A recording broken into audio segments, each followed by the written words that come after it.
राम नाम रस पीजे मनुआ।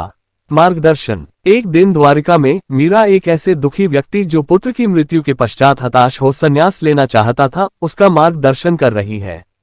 मीरा ने उसे समझाया कि इस तरह की परिस्थितियों से आए क्षणिक वैराग्य को आप भक्ति का नाम नहीं दे सकते।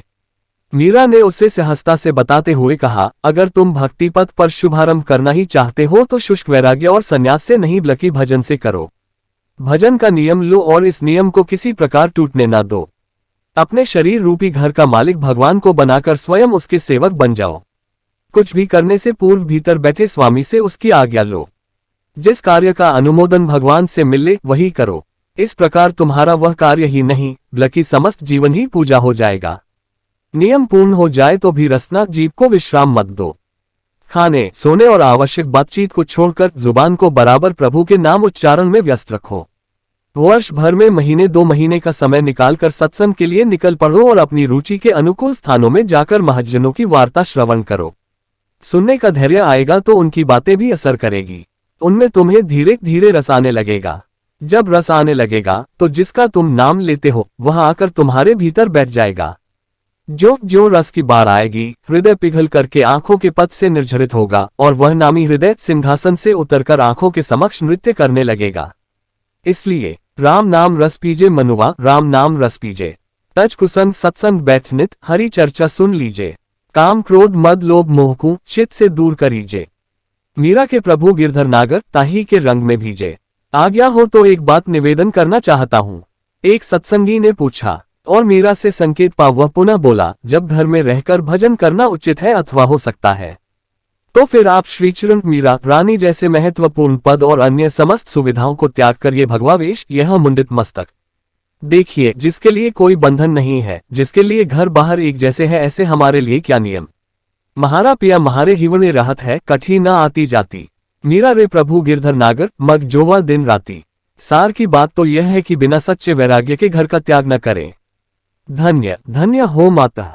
सब लोग बोल उठे, क्षमा करें माता, आपने फरमाया कि भजन अर्थात जप करो। भजन का अर्थ संभवतः जप है, पर जप में मन लगता नहीं माँ। उसने दुखी स्वर में कहा, हाथ तो माला की मनिया सरकाता है, जीभ भी नाम लेती रहती है, किंतु मन मानो धरा गगन के समस्त कार्यों का ठेका लेकर उड़ता फिरता है। ऐसे में माँ भजन से जप से क्या लाभ होगा, बल्कि स्वयं पर जी खिन्न हो जाता है। उद्धरण चिन्ह। मीरा ने उनकी जिज्ञासा का समाधान करते हुए कहा, भजन का अर्थ है कैसे भी जैसे हो, मन वचन काया से भगवत संबंधी कार्य हो।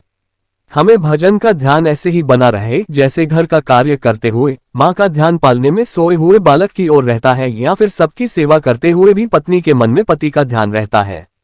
पत्नी कभी मुख से पति का नाम नहीं लेती, किंतु वह नाम उसके प्राणों से ऐसा जुड़ा रहता है कि वह स्वयं चाहे तो भी उसे हटा नहीं पाती।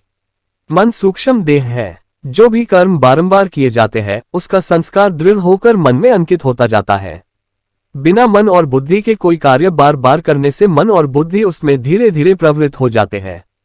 जैसे खारा या कड़वा भोजन पहले अरुचिकर लगता है, पर नित्य उसका सेवन करने पर वैसी ही रुचि बन जाती है।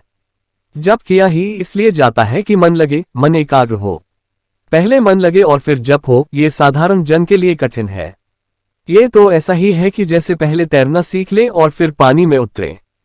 जो मंत्र आप जपेंगे वही आपके लिए जो भी आवश्यक है वह सब कार्य करता जाएगा। मन न लगने पर जो खिन्नता आपको होती है वही खिन्नता आपके भजन की भूमिका बनेगी। बस आप जप आरंभ तो कीजिए, आरंभ आपके हाथ में है, वही कीजिए और उसे ईमानदारी से निभाइए। आपका दृढ़ संकल्प, आपकी निष्ठा, सत्यता को देख भजन स्वयं अपने द्वार आपके लिए खोल देगा। जय श्री हरि नारायण।